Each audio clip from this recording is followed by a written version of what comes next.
Welcome to the Grappling Grappling Rewind Podcast. Welcome to this week on the Grappling Rewind Podcast. In this week's show, we're going to recap Substars, the Artesia Invitational, and Submission Underground 11. We are also going to preview GrappleFest 8. As always in the show, I'm your host, Mangel, with my co-host, Emil. How you doing, Emil? I'm doing awesome, man. How you doing? Doing pretty good. It was a good week of jiu-jitsu. We had some fun events this weekend. Yeah, we had some fucking crazy events. There's also some weird shit that happened and was broadcast, and we'll talk about that. But I actually have no idea where you're going with that. I'm genuinely curious now. Dude, we saw a fucking Rumble in a fucking sumo. Oh yeah. What's that thing called again? Celebrity sumo? No, the I can't remember the name. The sumo diaper. Yeah, it's got a name. It does have a name. Josh would know it off the top of his know it. head. It's gonna come to me He's gonna halfway text us in through the another chat segment. Yeah. So before we get into that, so that's what's on the docket for today's show. Before we get into that, let's talk about a little bit of news. Mawashi, that's what it is. Mawashi, yeah, they talked about it on the broadcast. So yeah, we saw that as well. We're probably not going to cover the sumo portion of that card, but moving on. That's what you think, man. So in the news section, Michael Musumeci was announced to fight Herbert Santos for $10,000 for the grand total of 1 day, and then Herbert pulled out. In true Herbert fashion, he withdrew. Now we're not quite sure who Michael Musumeci is going to face. I still think the strong money is on either Kainan or on Keenan. I think both parties, all parties involved, are kind of pushing those matchups. Flow Grappling's been talking about it a lot. They've had Mikey Musumeci on. They've had Kai Otero on a couple of times this week. Actually, this week and the week before, talking about like the matchup and talking about who they're looking for and what they're trying to do, and it's been really interesting. But that matchup is now off after being announced for 1 day.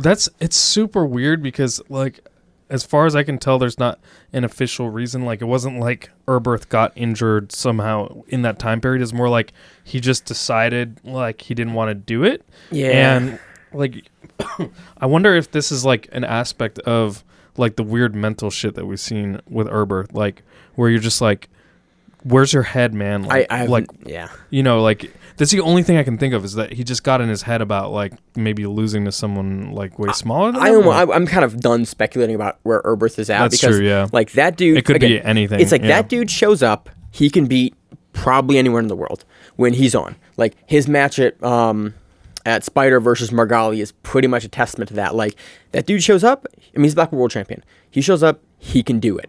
But when he doesn't show up, you get just super weird performances, and you get weird pullouts, and you get weird, like, tapping from mount, or tapping like to, like, out. getting kneed, or fighting the Penna brothers at BGS. You get Herbert stuff. The club punch. Oh, man. So that's that.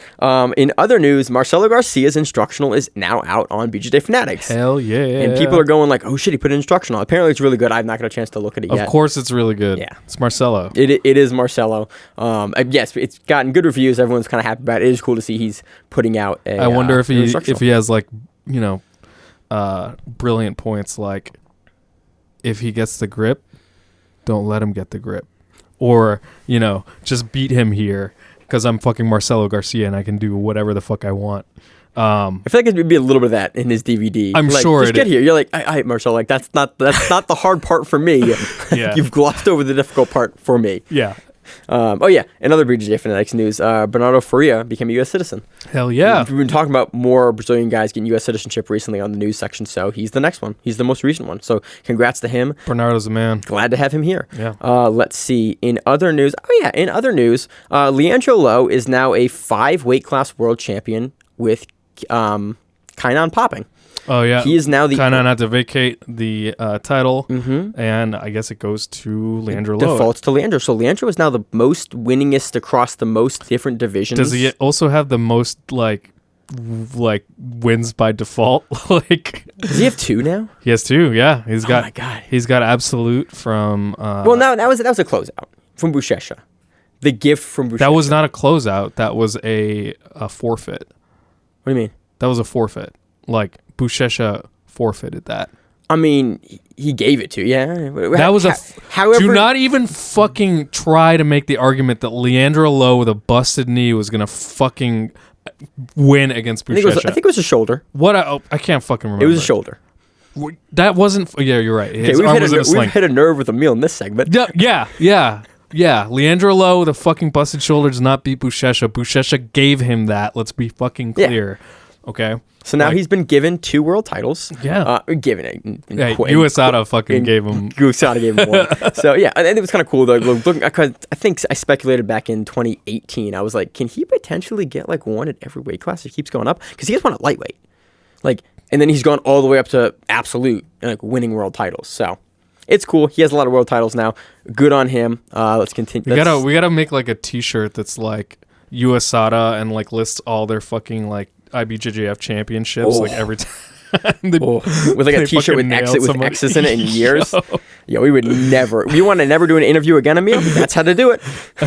Let's see. In other IBJJF news, AOJ has split from Atos. Yeah, that's fucking huge. That is big. That's a really big deal. I mean, like, there's a lot of speculation going on as to why. I mean, I'm guessing what it is like they now both have enough guys that are now competing for enough slots at all of the belts and all of the weight classes that it's like. The other thing is like the Mendez brothers have fucking earned like their name and their success.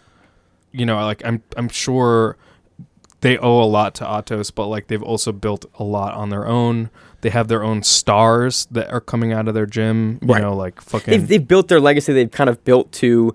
They are completely self-sustaining now. They don't really need the hallmark, the kind of backing of a larger team. They can kind of support themselves now. Yeah. They're now affiliating out individually. Like I'm sure. Kind of got there. I'm sure there's like it's a amicable split. Yeah, no, I mean, nothing has come out that states otherwise. So, yeah, good for them. I'm happy to see we're hopefully going to see less closeouts as a result. So, that's exciting. In other news, big announcement matchup. Roberto Jimenez is now going to fight Hulk on March 6th at the next Fight to Win 137. Hell yeah. Dude, Roberto is a black belt now, and that dude is getting those big matchups. Yeah, he's fucking... And I mean, we just saw him too, and he had an outstanding match. Yeah, this weekend. Sorry, yeah. Yeah. Gets it done. We'll talk about his match. Let's see. And dude, we saw him at Who's Number One. Like, we're seeing him a fucking. Oh yeah, now. I think like, he became black belt after Nogi Worlds. Yeah. And then Keenan, he beat Keenan convincingly. I was like, well, that was impressive. Then Who's Number One? That was Keenan's one. And this weekend at Substars, like he beat Dan Martinez. Yeah. And looked good doing that. So now he's got the matchup with Hulk. Like that's another like. You're now in the mix in the rankings at black belt. If he could do it. So let's see what else. Oh yeah, Nick Rodriguez signed a 3-fight deal with Third Coast as well. Kind of less details about his the payout structure for his, but again, Third Coast is signing more guys to like multi-fight contracts. And that's cool. I'm happy that they're locking down a lot of big talent, and we're seeing that they're actually kind of following through with that and making big fun matchups. Yeah. Let's see. I don't think I have any other news. Oh, yeah, Lovato versus Gordon has been announced for Third Coast 5. Sweet. So they announced it on their podcast this week. Do you got any other news, Emil? Nah, man, I'm good. All right, this is for news. Let's move on to the recap section. So on to a recap of Substars. Let's talk about the main event, Gordon Ryan versus Aaron Tex Johnson. This is a rubber match, actually. We initially talked about Gordon having lost, basically Texas, Gordon's first black belt loss. He avenged that loss via sub later in Grappling Industries, and this is the rubber match. Neither of these guys had faced each other before. Faced each other in the last couple years, and Gordon was going hard on Tex in Instagram prior to this match, and he backed it up in a pretty big way. Yeah, he did. Like he even, we were through our Instagram account commenting how we thought that this was a good matchup.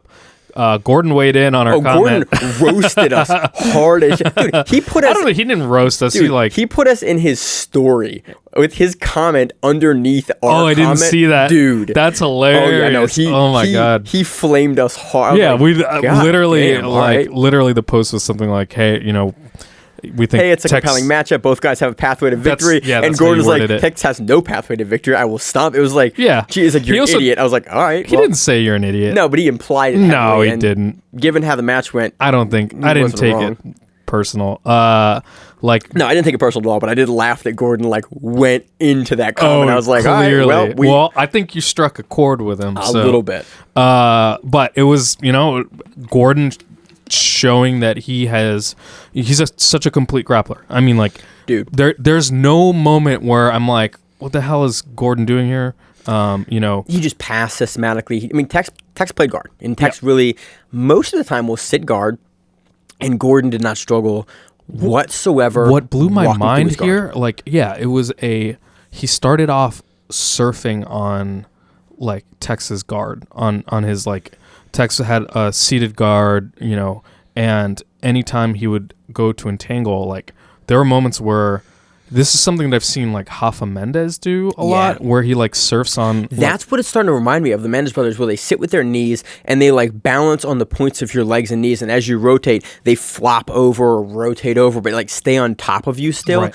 And it's a thing I see the Mendes brothers doing. That's kind of what I was watching here. I was like, oh, he's doing like that disrespectful ride on your guard. Yeah, it's super disrespectful. Yeah. It's so dope to watch though. Like, it's really cool to watch, but it's like, God, he's not like when Tex people right now. do that to me, I feel clowned. Like Because usually, like, no one's doing it to you that's not like a significantly better than you, Right. in those spaces. And so Gordon does that. Like, but again, props to Tex. Like, Tex is still throwing up stuff, still throwing in legs. He actually, we watched me and I before the show recording watched this probably 20 times.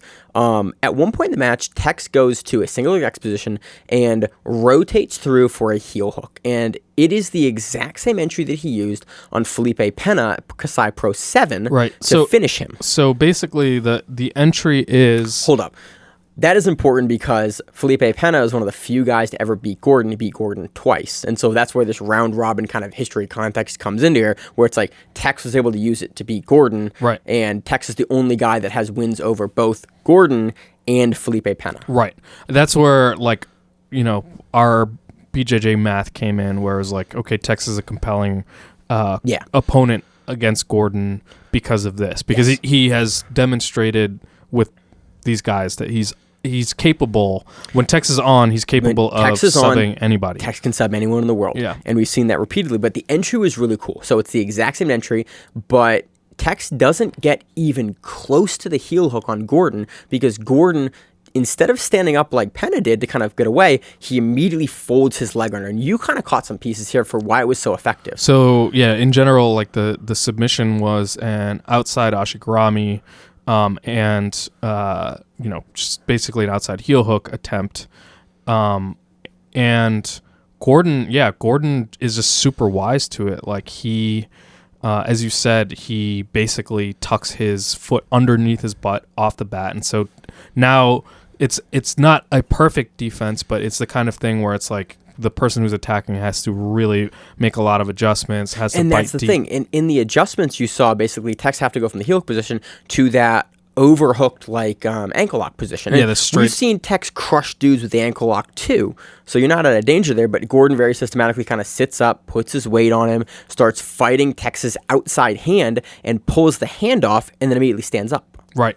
So we were trying to figure out why Tex disengages here. Like he basically opens his leg entanglement and Gordon walks out of it, and it's entirely because basically Gordon realizes this too, but like with the straight ankle position, it's hard to do a single leg X sweep.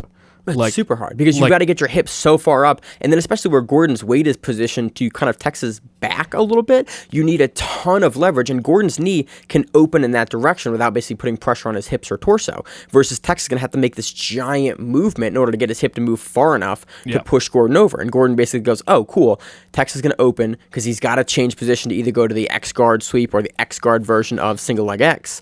And I stand up, and he just stands up and he walks right through the guard. Yeah, like impressively so. Like the to have the ability to capitalize on that really kind of relatively small opening was really impressive to watch. So not only we obviously talked about Gordon's passing being on a different level, because every time Tex engaged with Gordon with leg entanglements, Gordon danced through the leg entanglement. He never lets Tex really get established with distance either, which I thought was interesting. Like, you see a lot of guys that play that open guard. They can re-guard and they can roll through very easily to kind of keep you in front of them. But if there's a magical distance that you can get where they can kind of touch you, but you can start putting pressure into the legs. And Gordon sits in that distance perfectly. Never lets Tex really start engaging on his legs or inverting, but he's still at a distance far enough where he's got to scoot into Gordon a little bit. And in this little middle ground is where Gordon wins the passing exchange every single time. And I mean, he passes so authoritatively. Like, he just gets straight up to side and then windshield wipers like almost like a drill level. Yeah. of like intensity. Almost where like a he's just Toriano and a windshield wiper, and like he does a knee cut passing, he does knee slide passing and float passing, like all through Texas guard. Yeah, it's insane. And basically, multiple times, Gordon, his whole system of attacks is to get to mount, to start basically very gradually working on the arms. And he'll try to lift them up, Texas arms, elbows up, flare them up so that he can basically get purchase and either attack the back or attack the arm triangle. But he's super patient with it. Yeah. And Texas doing active too, which is like it's a weird kind of middle ground where he's active. I love the way that he got it, because he didn't grind it through. He basically allowed Tex to constantly be defending to get his elbows back into defensive positions. And then for his first arm triangle attempt, Tex just the one that he doesn't finish. Yeah, Tex basically like just for an instant leaves a gap in his elbow, and Gordon, you just see like lightning fast shoots his arm through there, and then it's over, and like he starts crab walking his hand up, elevating the arm above Tex's arm above his head, gets to the arm triangle position, then jumps into it, jumps across, and miraculously Tex is able to pop out. Yeah. Like I thought it was over at that moment, but Tex pops out, and we see it again. We see the same kind of general sequence. And so I was curious if actually Texas' game plan here was to almost like allow for the pass, let Gordon establish mount, and do that like mount inversion over to the heel hook. No, dude. I didn't know. It didn't look like it, but I was curious because we've seen that from both guys before. No. Where they do that and they'll invert over into the heel hook. No. It didn't look like that. I tell you, like, there's no way that Texas like game plan was, I'm gonna let Gordon Ryan mount me. I did not think so either, but but Gordon just is able to do it super easily. Yeah. Like watching this, you're gonna see highlights and you're gonna be like, they are on completely different levels. Gordon was 100% right, and Gordon continues to attack the arm triangle. It's very clear that that's the one thing that he wants to do. And I was curious because like we didn't see Gordon engage at all in the lower body, and we didn't really see Tex give him his back at all. Tex stayed pretty flat the entire time. Didn't really try to get up on the shoulder. I'm not sure if that was more Gordon keeping him super flat to go for the arm triangle, or Tex specifically trying to stay super flat to not give the back It up. appeared to me to be very deliberate on Tex's part. Yeah. Where he would rather be in mount than have a Danaher guy on his back, which I think is honestly from a tactics perspective. That makes total sense to me. Because Gordon has been so good on the back. Yeah. And we've honestly seen him finishing way more guys recently with, like, way more high-level guys with chokes than, like, leg locks in general. Yeah, we have, exactly. And, like, initially I was like, oh, I saw Gordon do this exact same attack series to Craig Jones, at ADCC. and then also to Lachlan Giles. Although he did from the arm triangle, he gets to the back. And then gets a rear naked choke. And so part of me was like, oh, Gordon, if someone is savvy enough with leg attacks, maybe just prefers to go a different route. And we looked at it, and I don't think that's the case. It's just like, if you look at his submission attempts now, he's just doing way more back attacks. He's like... Yeah. Since really his EBI runs, he rounded out his game significantly. I mean, we've known this for a while now. I mean, he has a heel hook and a knee bar finish recently. He finished Olenek with a knee bar. Was it Gonzaga or Olenek?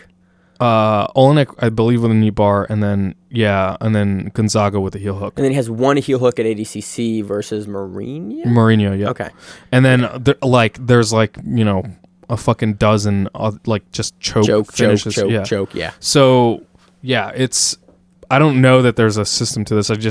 It would appear to me as that Gordon is the path of least resistance kind of guy, and he has the tools to go down different paths. And so if you're gonna try to leg lock against him, he's like, yeah, it's cool. If there's a huge skill disparity, he'll come and fuck you up there, and if not, he'll just take a completely different route. Honestly, for some reason, seeing this matchup now and seeing how through Texas guard Gordon went, I really want to see the Penna matchup again. Oh, yeah, 100%. I'm really hoping the Third Coast gets that done 100%. ASAP. Yep. Because Gordon's been talking about, I've gotten so much better since those matches, and looking at what he does now and like kind of his level of dominance, I believe the dude. Yeah. Like there are very few I guys now that I really am like, I'll watch a Gordon Ryan match, no matter who's competing against. I'm going to watch him because from a technical perspective, I'm really interested in what he does. Yeah. But it's also like watching like fucking LeBron James or something. You know, it's yeah, like, it's you're like, gonna fucking everyone else tune is in. really good. Like these are Yeah. elite level guys, and you're still like that next level above them. It's super interesting to watch. But I don't really have anything else on this. Do you have any other kind of technical pieces That's you want it. to talk about in this match? Yeah. Really impressive. Really impressive Super match. impressive performance. Next up, we have Cyborg defeating Rafael Lovato Jr. by points in something like the 7th overtime. Dude, I lost track. This was going and going and going and going. And I was like, and I got McDonald's and I came back. And then I started Taco Bell. Yo, for real. Like, this was a lot of Lovato playing guard. Pretty much the entirety of the match. And Yep. it was interesting enough because these guys have met 3 times, I think. Yes, 3 and times. we got it Well, wrong this is the last 4th time. time, It was yeah. fight to win, I think 7, not fight to win 3, or the reverse of that. Yeah, whatever. And a bunch of people the called us out on submission it. that I talked about was against a different Abreu. Whatever. So Cyborg never taken this matchup. So this was the rematch of rematch of rematch, and Cyborg was able to get it done via like a takedown. Yeah. So early in the no points section of the match, Cyborg hits 2 immaculate foot sweeps. I mean, like just clowns Lovato. The timing was beautiful. The timing was I beautiful. remember that, I think it was the second one, and it was just like he's in, and he just, as Lovato's stepping, just like textbook. The second one looks like Cyborg cuts both of Lovato's legs out from under him. It's nuts. Beautiful technique. Yeah. Just like, and you forget, this is why Cyborg's so good, because Lovato's a monster, and Lovato's beaten him before, and Cyborg's still going to go in there and still execute like a really dope game. And Really he dope gets game. it done. Cyborg's takedowns have gotten like dangerous. Oh yeah, no. Recently. His stand up is really fucking good. I can't say the same for Lovato's in this particular match. Like, I counted it. There were 6 times where Lovato shot a no setup like takedown, and 5 out of the times Cyborg gets a headlock and seriously threatens either a pass or taking the back. On the 6th time, Lovato has some crazy ability to regard here in this entire match. he does, but like it's like skin of the teeth. You know, it's like do you really want to keep doing that? On the 6th takedown attempt that Lovato does without any kind of setup, Cyborg ditches the front headlock and he just like grabs Lovato's legs and dumps him in overtime to score the points. Yeah. And so it's like, dude, like you know, It was an interesting game. Like, it was an interesting game plan going in. The setup, I thought the setup was interesting. And again, there's probably something I'm not seeing here with Lovato's setup, but yeah, it was a really consistent setup, and Cyborg sort of figured it out at the end. I mean, he had it figured out every single time. He sprawled every single time. Yeah. He got the headlock every single time. He threatened the pass or the back take every single time, except Yep. the last one he just decided to dump him. Right. And it's like, you know, so Cyborg also looks fucking amazing. Like, he looks like he's improving, which is fucking nuts. Yeah, that's the scary thing. That's the crazy thing to me, is like he's looking more Dude, dominant. Me writing him off at the heavyweight GP, and like, I discounted him at the heavyweight GP, and then he wins that, and then like looking back and looking what he's done since then, and like ADCC, and just like how he's looked, like, god damn, I wonder how much longer he can do it, because like you said, he legitimately looks like he's getting better, Yeah. and I don't know, like at 42, He's 39, I think. Is he really that young? Yeah. Yeah, I remember you saying above 40 before, and I remember someone else reporting 39. All right, so again, late 30s. Yeah. Late 30s. And like Circa continuing 40, to make yeah. improvements and still competing and competitive at the adult level. Like, he's literally like in Masters 2 or 3 at this point. Still competitive, still beating. He'd be Lovato, the Bellator middleweight champion recently. Like, until Mikey came along, the most accomplished American Jiu-Jitsu champion ever. Yeah. Crazy. So, good match. Cool to see Cyborg finally gonna get that win over Lovato. I honestly really hope we see these guys go at it again. Yeah. I'd be interested to see it in the gi. Yep. Just saying. Yeah. Yeah. And by the way, like, it looked like Cyborg dominated this match. Like, Yeah. I didn't see much in the way of like threats from Lovato. No, not really. Again, this is 1 week after Lovato had to relinquish the Bellator title, so he honestly probably has a lot on his mind. Yep. I'm happy he didn't pull out with all that kind of stuff going on. Yep. I'm happy that we saw him at Substars, but again, this may not be an performance that is indicative of kind of where Lovato's at. Yep, that's true. But yeah, So let's Cyborg talk about looks great. the next match, replacement match. Felipe Andrew steps in for injured or pull out. I forget what happened to Keenan. Keenan was supposed to face Gaudio. Felipe Andrew steps in to face Patrick Gaudio, and He subs him Dude. with a straight ankle lock. so this is funny. So the way this match ordered, Luisa Montero and Maggie Grandotti happened before this, and it was also a gi match, and that one ended via heel hook, and I was like, oh, we're doing heel hooks in the gi? I did not know that, and I got very excited. So in this match, you start seeing both guys fuck with the legs. We're talking about Felipe Yeah, Andrew. Felipe Andrew and Patrick Gaudio, and I went, yo, if there are heel hooks in the gi, this is an entirely different leg battle than what I anticipated So initially. this was a straight ankle lock, but like basically Felipe inverts and he grabs the far leg, gets an outside ashi, and starts attacking the straight ankle lock. And by the way, I don't know about the heel hooks. There's definitely reaps allowed because Felipe reaps the shit out of this. Dude, they didn't care. It was subs. Yeah. It was like all subs legal, and I am a fan of that for pro events. I just So- thought, I was like, oh, this is spicy all of a sudden. So it was really interesting because I thought from the looks of it, like Gaudio basically like followed the reap and turned away, did kind of like a running man. And I was like, oh, he's good here. And Felipe rolls through and gets to like not quite a belly down. I would say belly down. Like he's pretty much belly down on it. And then you see him, he still has the foot grip, and he just kind of bellies like up into it. It's so quick. Like, Oh, yeah. And from the grip, I was like, I didn't think it was going to be a finish. And No, I thought you'd see Gaudio like kind of grimace and like turn and get out.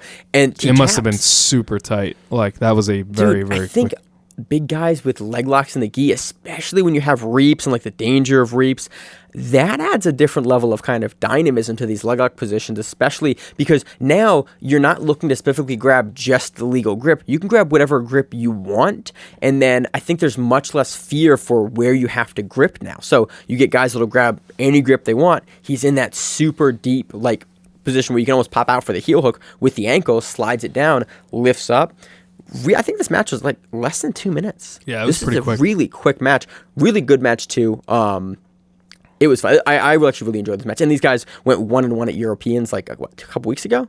So it's cool. Like I like that both these guys, and Felipe Andrew is a dude that is pulling subs out against top level competition. So I think he's a dude we are definitely going to be covering more of in the American super fight scene now. And I'm excited. Yeah, absolutely. Next up, we have Nick Rodriguez. Let's talk about Luis Montero versus Mag Grandotti. Oh, sure. Yeah.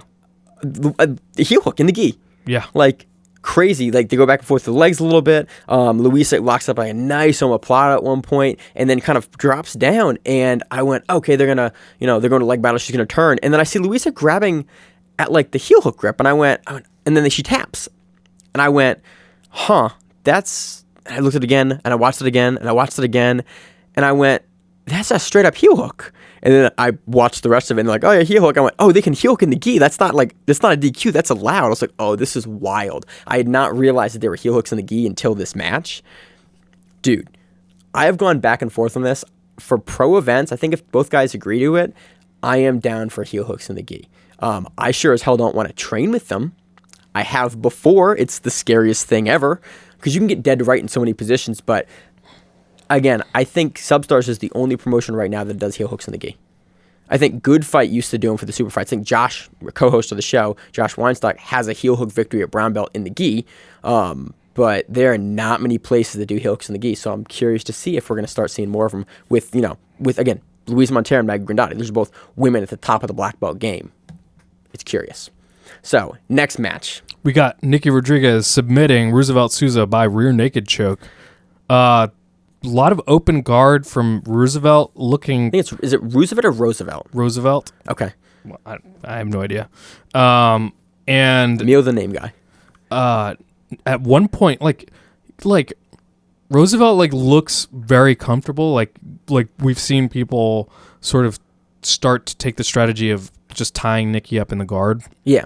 And we've seen Rodriguez recently. I think guys have figured out where Rodriguez is strong. Well, I think Nikki has figured out some shit too, because Nikki shoots a knee cut pass that is beautiful, and like he transitions his leg through so well to pass. Yeah. And it's such a fucking onslaught, because not only is he like just exploding through the guard of Roosevelt, he, as he's going through, is connecting his hands to get head control and underhook control, which is just, even if you maintain a little bit of your guard, he's gonna, at that point, if he connects his hands, you're done. So I'm gonna kind of not redact something, but something that I've thought in my head of like, okay, Rodriguez is getting by a lot with athleticism. He's got really good technique, don't get me wrong, but he's getting by with a lot of athleticism. I watched a video this week of him, and it was I think it was an excerpt from his back take DVD, like how to get back in a hurry, or it was like a supplemental piece to that. And I watched him break down the technique of how he's doing what he's doing. And I went, oh, there's a lot of like little pieces and parts here that make this really effective. And it gave me a new appreciation for the technical skill of Rodriguez. And then I watched that probably 3 days later. I see this match and I went, oh, he has a bunch of tools that he uses that kind of look the same because he does them so quickly, but he has a real system for how he's getting around and getting the back and getting the hooks and establishing what he wants in these sort of what previously was seeing as like scramble, I'm using air quotes here, like scramble positions. Like he has a lot of depth of skill in that middle range knee cut passing. Yeah, it's terrifying, because he basically, in a way, double threats the knee cut, and if he gets the grip, what is effectively a body lock. Yeah. Like, and we've seen him pass with both. He's getting better, but definitely more of a knee cut passer. So he basically gets both here, and this is where like Roosevelt does something very perplexing to me, which is Nikki is past the legs, and Roosevelt is actually like trying to frame out on the far hip, and Nikki has the underhook too, and so nothing about this makes sense, and Roosevelt turns into him and then starts turtling, and again Nikki has the underhook, so there's nothing in the way. And what I think he didn't think Rodriguez would be able to follow him at the speed he was going to roll, and I think guys underestimate how quickly and how like well Rodriguez can kind of stick to guys. Well, it was actually, to me, it looked like Nick actually initiated the roll. Like Nick sees the back, sees that there's like, and starts stepping. Nick sees your shoulders. He steps his far leg over to try to get the far hook, and at that point, I think Roosevelt senses that he's in deep shit, and then rolls, and Nick stays with him. Yeah, and there was a reset here at this point. Oh, it is super weird. So during the roll, they basically go to the edge of the match. Yeah, and so they have, and at this point, Nick has the back. He has the hooks in. Crossed feet. Crossed feet, yes. Yep. And he's starting to crank the face. He is over the throw. And so they reset him, and I watched, and like there was a lot of, they went back and forth on the reset for a while. And which, honestly, if you're a competitor, fight for your reset. Fight for the position. Yeah, because this reset didn't make any sense to me. And I watched it. They gave Nikki the body lock, the body triangle. And did they? Yes. I thought they gave Nikki the body triangle, and he did not have a body triangle. I thought, okay, because in my note specifically I have that I watched it. I was unhappy with the reset initially. I rewatched exactly where the ref stops them out of bounds, where the ref stops them. And I watched where they got reset to, and I went, okay, like this actually looks like a lot like the position that they had, because initially I'd forgot. So I might have watched it wrong. Yeah. Remember there's a moment where during this roll, you can see Nikki trying to go for a body lock. He doesn't even fully secure it. And then by the time they've stopped moving, his legs are back fully into I'll have to rewatch hooks. this again, because I remember rewatching the whole sequence with in mind what the ref stopped them at, and then looking at what they got reset when, and going, okay, that's a good reset. I was probably looking at the hand positioning for the choke. Maybe, yeah. Because that's sort of, they fought for the foot position for a little bit, and then they were worried about the hand positioning. I was looking at where the ref reset the hand positioning, and I went, okay, the hand positioning actually looks correct. Yeah. And then Nick does what Nick Rodriguez does when he has your back. Rip your head off. And he just goes squeeze, squeeze, squeeze, and he gets the rear naked choke and gets the tap. Yeah. Again, another big finish. Roosevelt Sousa I've looked him up since we had the show last week, and I didn't know much about him. Dude's a monster. And so, like, for Rodriguez to get around him, get his back, do what you do. Again, the reset is a little funny. Again, I'm going to have to rewatch it. Not you said something. Yeah, but it's still a dominant performance by Rodriguez. Like, no reset got him to pass the guard and take the back. And he was on the back. Like, there was no question. not on the back. He No had the question hooks about that. in when they reset. So, if anything, like, it looked like he was about to get the finish at the edge of the match. Yeah. So this makes up for SUG later. Yes. Well, maybe not. So next up, we have Wagner Hosha defeating Thiago Moises via points. Golden score. Dude, this takedown was slick. It's just like an outside, just like dumps him over. Beautiful technique. I'm a fan of Wagner Hosha, man. So it goes into overtime, and there's a point where Wagner's playing open guard, and he basically comes up for a single that looks, if you didn't excuse me, recognize that Wagner was coming from open guard, you'd be like, oh, this is an old school sweep. Yeah. Kind of loose, kind of like out a little front of a mid-range distance. And so you see him get up, goes for the single.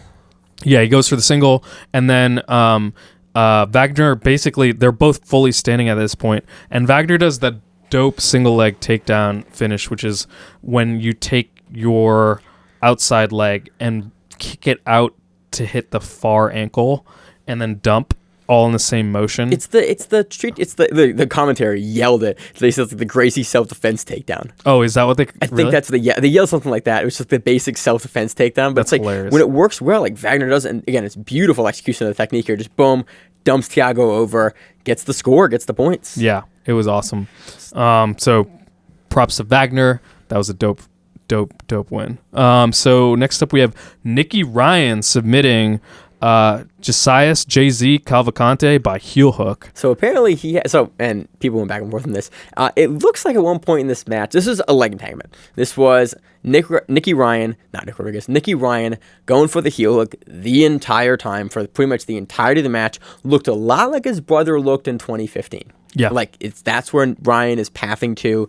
That's what he's doing. That's his MO. Looks really good. He had the jump on Cavalcante the entire time, and it looks like he taps him once before. Yeah. So there was a little bit of that where it's like they kind of, Nicky Ryan has the heel hook, and then they move like where you'd be in a finishing position, and like they stop. And it looks like that Cavalcante had like gestured or said something or done something to indicate that that was the finish, and then called it off. And the ref was a little far away and kind of went, and they just reset the position. Yeah, it was super weird. Nicky looked frustrated. He looked. Nicky Ryan doesn't look visibly frustrated very often. He looked frustrated in this match. Yeah, and Jay-Z does a fucking good job at surviving. By the way, the way that Nicky gets to the leg entanglement is unbelievable. Like, he is in a fully flattened butterfly guard.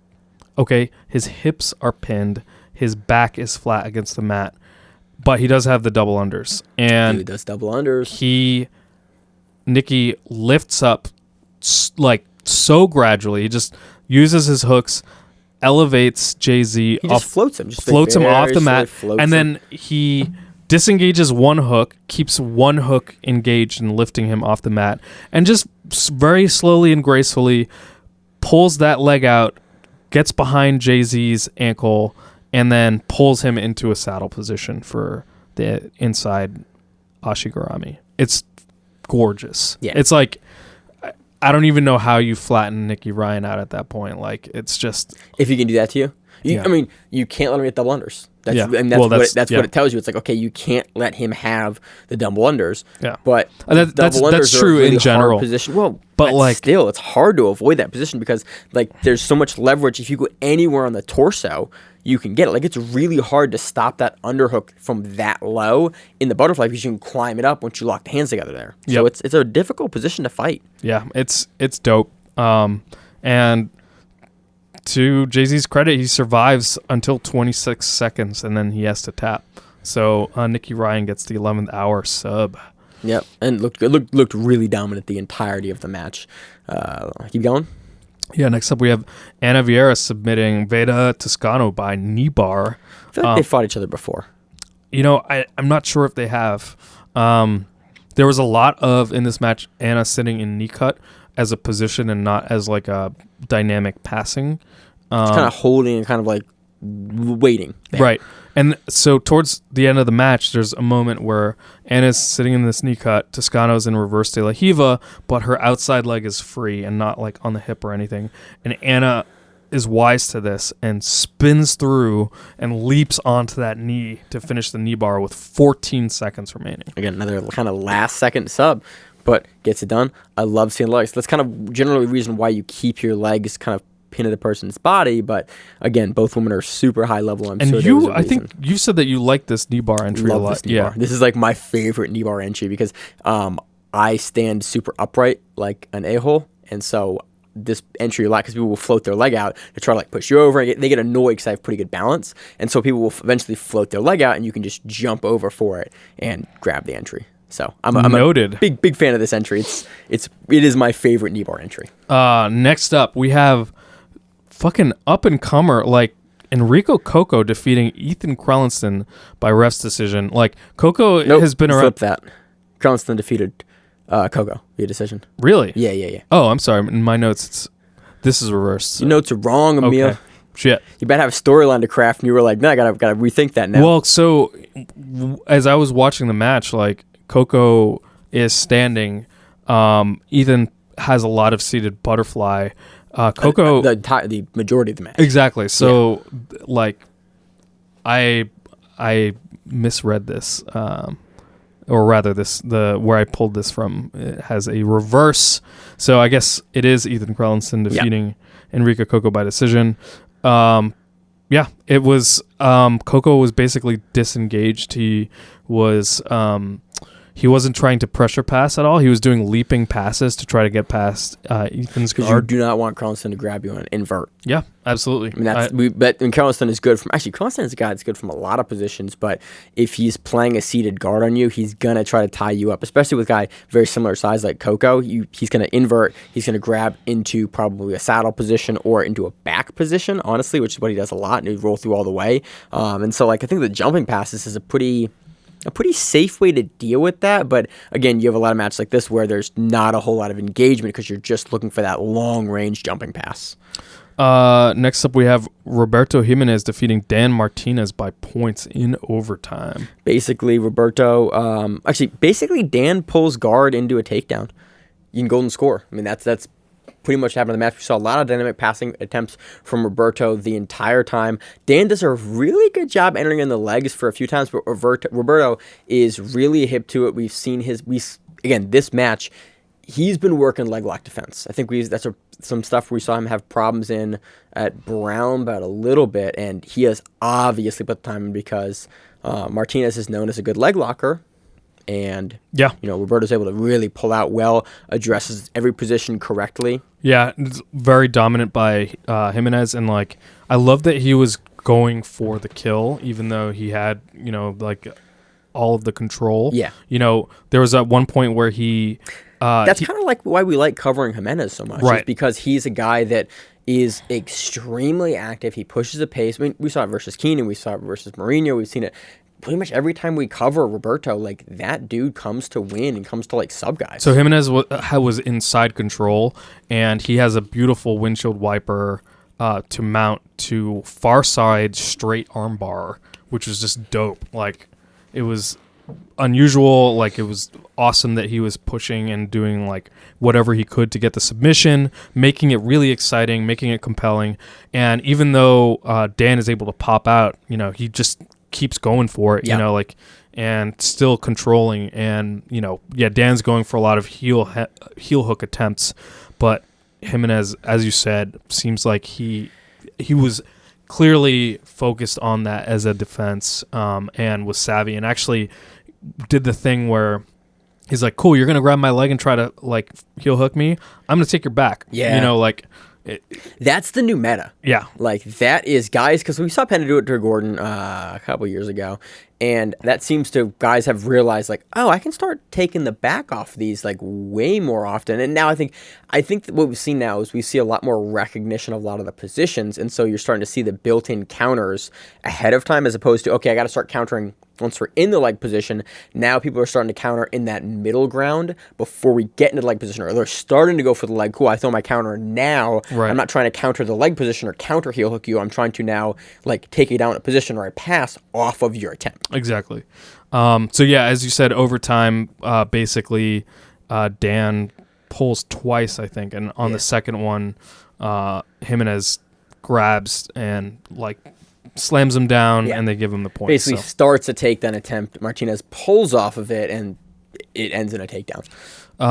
Next up, we have Mauricio Gomez submitting Josh Garcia via leg lock. Modified toe hold. This was basically an Estima lock, but it was super weird because it's like an Estima lock with the reverse grip on the chest.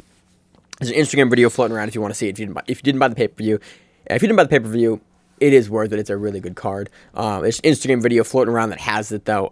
It's a really strange heel. It's a really strange Estima lock. You don't see often. It's a modified toe hold Estima lock from the top high chest. Go back and watch it. It's from the reversed hand grip. I'm going to have a really hard time explaining it on the mic, so if you haven't seen it, go follow the Substars and find it there. Next up, we have Eduardo Roque defeating Felipe Porto Chiavon by points. And we have Andy Perez submitting Alex Morin by guillotine. Jasmine Rocha defeats Natalia Santoro via points in overtime. Wagner's daughter versus Gordon Ryan's girlfriend. This is a good match. We've covered both of them on the show before. I'm not in a ton of depth, but I've watched a bunch of their matches before on previous. We've seen them both on Fight to Wins, other stuff. They both have gotten way better. Yeah. Like, significantly better since the last time we talked about them on the show. Tons of leg entanglement back and forth. This is going to be really cool one for me to do tape study on because both women were addressing these positions in a way that I like to address them, and there was a lot of dynamism in and out. And really what it turns into, and this was a little bit hotly contested, in golden score here, Jasmine Rocha goes from like a seated position up into a single leg, and Natalia jumps a guillotine. Stands up. No, sorry, I messed it up. Natalia gets taken down here and is on her butt for probably like 2.5 seconds, immediately pops up standing into a guillotine, and the refs award Jasmine points for it. And I watched it a couple times, and I went, oh, man, that is right on the line. For me, it was a little quick for the point scoring. I don't really have a problem with it because it's one of those like on the line for point scoring, and I'm not sure what the golden score takedown criteria is, if it's different. It was a quick takedown, but I mean, Jasmine does hit an in earnest double leg there from kind of the seated position, gets Natalia down for a couple seconds before Natalia is able to pop up for the guillotine. So that's how it finishes. Honestly, a really fun match to watch. These are two women that you are going to see a lot more of. So kind of get used to their games and get used to watching them. Next up, we have Hector Acosta defeating Carlos Andrade via points in overtime. And Jacob Brown defeats Julian Perez via points in overtime. Yeah, basically it was a takedown from Jacob. We've been following Jacob here off and on for probably since 2017. I remember him messaging us when we first started the show, like, hey, watch out for me. So it's cool that actually this is one of I think the third or fourth card we've seen him on the undercard. Good match, good wrestling skills, nice kind of takedown reversal. That does it for Substars. Any other kind of closing thoughts? Dude, it was a great card. I really like the drumming. Do you want to address Sumo? Sumo happened. It was Rumble and Curtis Blades and two sumo wrestlers. It was it's a little long. It was long. For me. They got fucking wrecked. Like a little bit. Rumble and Blades just got. I mean, what are you gonna do against a Rikishi? Like, trained Rikishi, legit, like real sumo dude. Yeah. No, so you ain't gonna do shit. It kind of went how we expected it. Yeah, a different flair. I'm more of a fan of jiu-jitsu. But I mean, I love sumo, but like, give me fucking sumo. You know what I'm saying? Like, I love the pageantry of sumo. I love the like weird idiosyncrasies of sumo. I like the Rikishi of sumo. Like, I like that, but like the sport itself, if you have people that don't know what they're doing, it's like, yeah, like it's like of course. one puts his hands down, and that counts as basically a takedown in sumo, and it got funny. It happened. I would prefer in the future to see more jiu-jitsu, but overall, honestly, compared to these guys' last pay-per-view, like this was really good. This was a top level card. I really enjoyed it. I really like the drumming. Like it's reminiscent of Metamorphs 1. Metamorphs was, I thought 2 had the drumming. I can't. One had the drumming? I'm pretty sure it was 1. Okay. You know, I think it's awesome pageantry. You know, like I think it just adds to it. It adds, like, sometimes if you're watching a match and it's completely dead silent, it's like it sucks a little bit of air out of the room, you know. So it's dope. I liked it. It was a lot of fun. I really enjoyed it. I hope these guys run another dope card. Any closing thoughts? That's it. All right, that's it. So on to a recap of Submission Underground 12. We're just going to talk about a couple matches from this card. Do you want to start with the tag team match between... Yeah, we might as well. The biggest names there. We got Vinny Magalhaes and Kyle Baim on one team, and Craig Jones and Nicky Rodriguez on the other team. Oh, Nicky just did 2... Back-to-back, baby. Because Miami was Friday. It was Friday night, and then Oregon in Sunday for SUG. Damn, dog. So it's like the final cross country. Dude, we've seen Craig Jones doing, like, I think day and day, like different places. So gangster getting across there. So what happened? This was not a great match. I'm not gonna play. We usually kind of only cover stuff we want. This has big enough names that we're gonna cover on the show. This was not a good match. Vinny and Nick Rodriguez Vinny sits. Nick Rodriguez doesn't want to pass and doesn't want to engage in the guard because the way the rules are stated, because Vinny is close to Kyle and he can tag him in. So if you are in the guard and you tag your partner, then you can hold the guy in guard and the partner can run around and take the back. And that's why Nick Rodriguez doesn't engage here and go into the guard. Yeah, so that was the entirety of the match. Basically, if Vinny can tie up Nicky in any way, then and tag Kyle at the same time, Kyle gets a free shot in the back. Yep. For 3 seconds. Yeah. And we've seen this before in tag team. I think Third Coast does tag team matches like this. We've seen SUG do tag team matches like this. We've previously not covered them because they had not been the main event. And it works a lot better when it's guys that aren't like... I mean, everyone here is ADCC level. Right. Like, I assume Kyle's going to ADCC 2021. Yeah. Like, he's on that level. And so that was the match. And then we go into overtime, and it was back and forth in overtime. And Kyle beats Rodriguez by riding time, and that was the match. It was not great. You can't fault any guy for how they played it. You gotta adjust the rules. Yeah. Or have guys that don't have as much to lose as these guys that are gonna really engage and have more fun with it. Having high level guys in a weird wonky rule set like this, I think is gonna set you up for matches like this in the futia. Yep. Yeah, makes total sense. Do you have anything else to say about this one? No. Okay. Next up, we have Richie Martinez defeating Jake Shields via armbar in overtime 2. Really what it was is Martinez played rubber guard for the majority of the match. I think got Shields down 3 times with the rubber guard. Shields every time broke out of the rubber guard. It turned into an overtime match, and Richie was able to get the armbar in overtime. Yep. Next up, we have Mike Perry defeating Al Iaquinta via fastest escape time. This was actually like low key, like this is a pretty good match. This is the best match on the main card. Yeah, this was a lot of fun.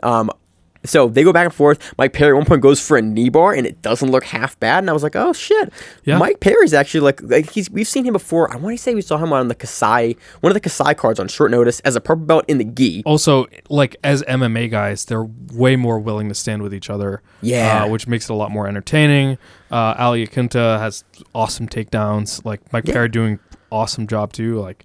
Yeah, surprisingly I was actually compelling really match. impressed, how much I enjoyed this matchup. And then they went to overtime, and I was like, okay, it's going to be two MMA guys doing overtime. And then Mike Perry holds the back and stays on Al Iaquinta's back. And I was like, yo, Mike Perry low-key has some pretty good back control. Like it surprised the shit out of me how good Mike Perry's back control was on Al Iaquinta. Because Mike Perry is a guy that we don't really know for grappling in the UFC. Like, primarily, he is like a stand and bang dude, and I love him for it. Right. But he's not a guy that I know for like dynamic grappling exchanges. he looked really good here. Yeah. And I am impressed, and I'm curious to see if we're going to see Mike Perry on more and more grappling cards, because I think this is the second card we've covered him on the show, and he was on the undercard on Kasai. It looks like he's down to just kind of take grappling matches, and with this performance against Iaquinta, he wins via fastest escape time. I'm honestly down to see more of Mike Perry's grappling. Yeah, I'm honestly down to see more of both of these guys. Like, this match is what one hopes like an MMA fighter grappling match would be. Right. Like, very dynamic, guys willing to engage, guys trying different things too. Like, yes. Like, they didn't just sit in the one aspect of the game they were really strong in. They both engaged in the takedowns. They both engaged in the leg lock battle. They engaged in the passing. It was like watching two hungry purple belts go at it on a main card slot where they're like, I'm trying to win here. And it was exciting. I think Al's a black belt. But I'm saying, but usually you see black belts typically push a slower pace a lot of times. Yeah. When you see, that's why we like an MMA black belt will have a very honed skill set and usually stick to their MMA A game. Yes. I didn't mean to disparage Al's skills. I meant to say the pacing and the speed here is much more of what we see from guys looking to make a name in grappling that don't have as much to lose. So it's cool to see guys like Mike and Al go in, push this pace, be exciting, and be a really fun match. Hell yeah. MMA guys, if you're looking to take a grappling match, look at this match and make me enjoy it. Yeah, it was dope. Yep. So I don't think there's anything else I was really too looking to cover on SUG. That happened. The Mike versus Al match was definitely the highlight for me. Anything else? That's it. All right, that does it. So moving into the recap of the Artesia Invitational 2, this is now out on YouTube. I've not got a chance to go through all of it. It is out for free on the Artesia YouTube BJJ YouTube page. Go and watch it. We have I can't get his name. Bunch of good matches. We have the main event, Marcio Andre versus Jonathan Alva. Jonathan Alva wins a ref's decision there. It is free. Go back and watch it. We've talked about Jonathan's game. We've talked about Marcio Andre for a long time. Go and watch it. Very, very high level jiu-jitsu. So on to our preview of GrappleFest 8. Dude, this is a banging card. It happens in Liverpool, Great Britain, February 29th. Starts at 11 a.m. I love the GrappleFest cards because they're always midday cards. And so they always get super spicy, right around dinner time. I get to watch them at dinner. This card looks outstanding. Main event, we have Adam Wardzinski versus John Thor Blank. This is an under 90 kilogram title match. For some reason, I thought that Craig Jones had that title because he had just retained that against Wardzinski at the last GrappleFest, but I might be incorrect about that. I don't know. This is fun. I feel like this is definitely Nogi because it's John Blank. I feel like we're gonna see John trying to invert and go for the heel hooks. Well, yeah, that's generally. That is generally what John does. Right. Very curious to see how this goes. We saw John fucking have an amazing run at ADCC. He had heel hook Rustum. Yeah. A dude that no one can touch his legs, and John's like, give me that heel hook. Yeah. And everyone was like, ooh, John Blank came to win. It was really, really fucking good. Wardzinski also, we've seen him start to We've seen him start to branch out of the butterfly game a little bit, start to play a little more De La Hiva, a little more X, start to see his wrestling and takedowns get a little better. The way I see this is Thor pulling and Wardzinski being in the passing position, so we'll see how that goes. But I honestly think Thor will probably pull a butterfly guard, which is interesting because Wardzinski is a dude that's known for the butterfly guard, so it'll be interesting to see if he's able to, how quickly he's able to identify those attacks. But John, he's so strong and he inverts so easily and so quickly for that weight class. Yeah. I'm honestly really curious to see how this turns out. I don't honestly want to pick one here because I can see both guys. I can see Wardzinski passing and kind of getting on top, but I don't see him getting to the back of John. And I think that's really the only pathway he has to kind of finish John. He can maybe get it on points, maybe get on a ref decision, but I see John being able to invert on the legs there and potentially grab a heel because he does that so well. So interesting match, honestly. Next up, we have Ty Rotolo versus Dante Leone. Holy shit. Two guys we are super hot on and love watching. Yeah. So this is actually for an under 80 kilogram eliminator match. So basically the winner of this is the number 1 seed. We'll get the next shot at the under 80 kilogram belt. That's exciting. Yeah, that's awesome. So Dante's coming off of his win over Hanato Canuto, his win at Nogi Worlds that Emil will look at me side-eyed for every time I bring it up. Great performance at ADCC. Like, dude, Dante has been fucking taking Lucas Laprise back. Come on. Dude, Dante has been on the rise. I'm super interested in this because Rotolo, this is, again, at under 80 kilograms. Like, this is a step up in weight from where we usually see Rotolo. Yeah, And his brother's at under 70 kilograms, literally 10 kilograms different than Ty right now. Yeah, I see this going to Dante. Dante is just, he's so good all around. Like, and he's only been getting better. He's only been getting better, again, yeah. you talk about guys only getting better, newly promoted to purple belt, Ty Rotolo. Like, we're in the same belt class, really. His passing's getting good. They're doing that standing leg passing. But you can't do that. Like, that's not going to work against Dante. I don't think so, but I'm honestly really curious to see if these guys decide to wrestle or if they decide to pull. Like, both these grapplers can take the match and are willing to fight the match anywhere they want. Exactly. That's why I'm super curious, because I have no idea who will choose to fight the match where. Like, I could see it being on a try-to takedown battle on the feet. I could see either guy pulling. I could see either guy happy to pass. Yeah. Like, I will say that, no idea how to kill this. I don't see Ty passing Dante's guard. I think and I'm trying to think. We didn't see Jamie Canuto couldn't do it in the Worlds match. When I've seen Dante's guard, it's so active. It's so active. He's so dexterous with it. Like, he has a tremendous guard, and and so I see Dante feeling comfortable on his feet. It's just in general.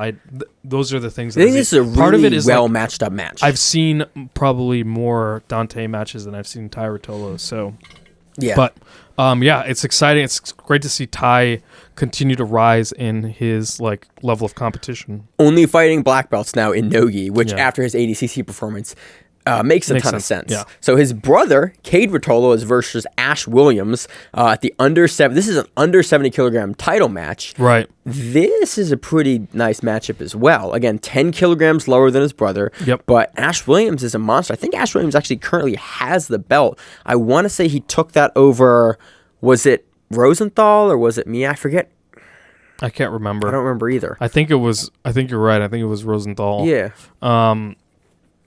Ash Williams, I'm really active in the UK scene. Yeah. I'm less familiar with Cade's game. We've seen Ash a bunch. Again, a dynamic grappler from all places. I think Cade has a really similar game to his brothers. I assume here that Ash is going to pull. I'm not sure why I think that. And I have no idea how that match is going to go. We'll see Cade's passing on display here. And it's basically the question of, can Cade get around Ash's guard, or can Ash retain and look for sweeps off that and kind of lock Cade down? Because I think both of the Rotolo brothers are really, really, really active grapplers that push a pace and are looking to actively sort of change ranges on you. So if Ash can lock that down, potentially that is his pathway to victory. But I'm not sure he'll be able to do that versus Cade. I remember we saw Ash against someone who was... Ash looked huge now that I remember. I was thinking he's a little guy, and he's not. Remember he Polaris? It was one of the UK cards, so yeah, it was probably Polaris. I'm trying to remember now. He looked fucking enormous compared to his competitor, and I can't remember who it is. Shit. Was it Ash Amos or Ash Williams? No, it was Ash Williams. Okay. For sure. We'll getting our UK guys mixed up. Yeah, I'm sorry, UK grapplers. My bad. So yeah, I don't know how the Cade Rotolo versus Ashley Williams match is gonna go. Next up, we have Ben Hodgkinson versus Camille Uminski. This should be a lot of fun. We have Santeri Lilius versus Stuart Cooper, which I don't think I've seen Stuart roll. We've seen Stuart. I think the last time we covered Stuart was Boa Super 8. That actually might have been before you were on the show.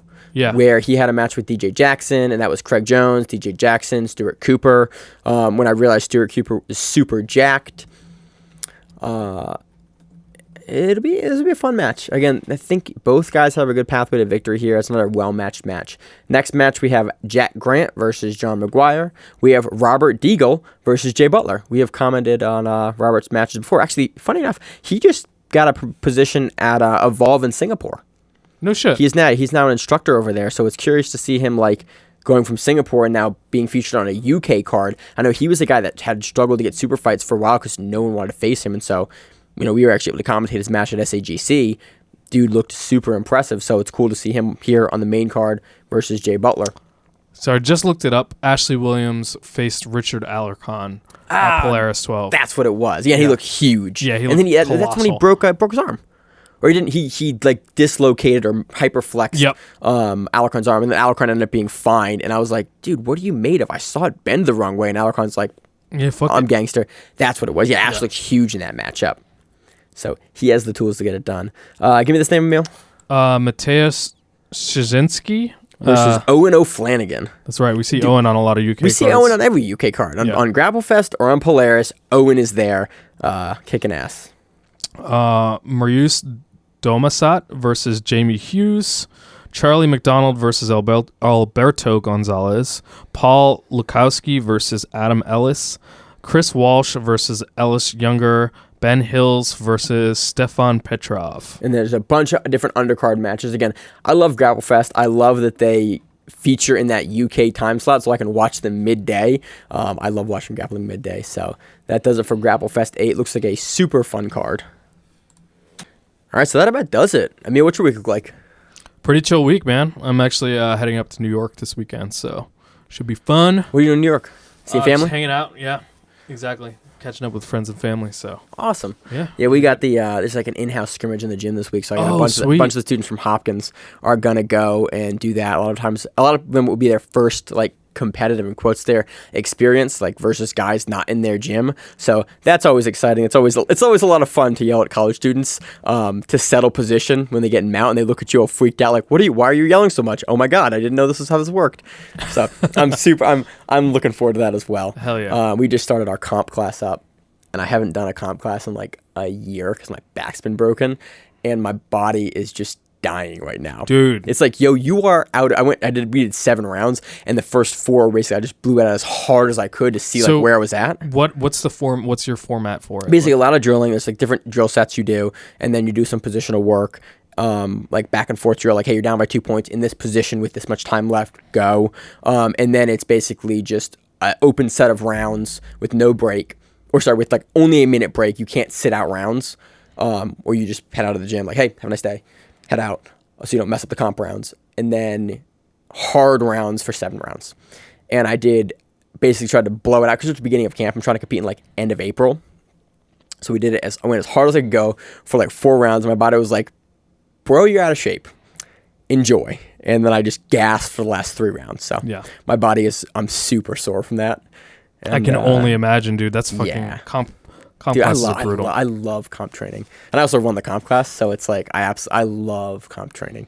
I love competing. That's why we do the show though, because I love the competitive side of jiu-jitsu so much. So it's cool to finally like have one for myself back on the radar. And it's been consuming a lot of my time. I'm trying to get better sleep now, which is good. So it's good. Use it as a vehicle for, self-improvement. Hell yeah. In 2020. Sweet. So I'm looking forward to it. Anything else going on? I don't know. That's it, man. All right. I got nothing else. That was kind of a short outro, but yeah, that's all I got. All right. Fuck it. So as always in the show, I'm your host, Mange. I'm the co-host. Emil. And we are the Grappling Rewind. We'll see you on the mat. If you like the show, please consider sharing it on Facebook with the folks at your gym. It's the best way that we grow the show, and we really appreciate it. You can reach out to us on email. We also have Instagram. We have Facebook. We have Twitter. We have Google+. Until that shuts down. We have a website. If you have an event you would like to have us cover, please let us know. If you have a name, like most people do, and you'd like to have us stop butchering it, let us know. Reach out to us. The show is also available on YouTube, Spotify, in addition to iTunes and every other podcast service. We very much appreciate your time, and thank you.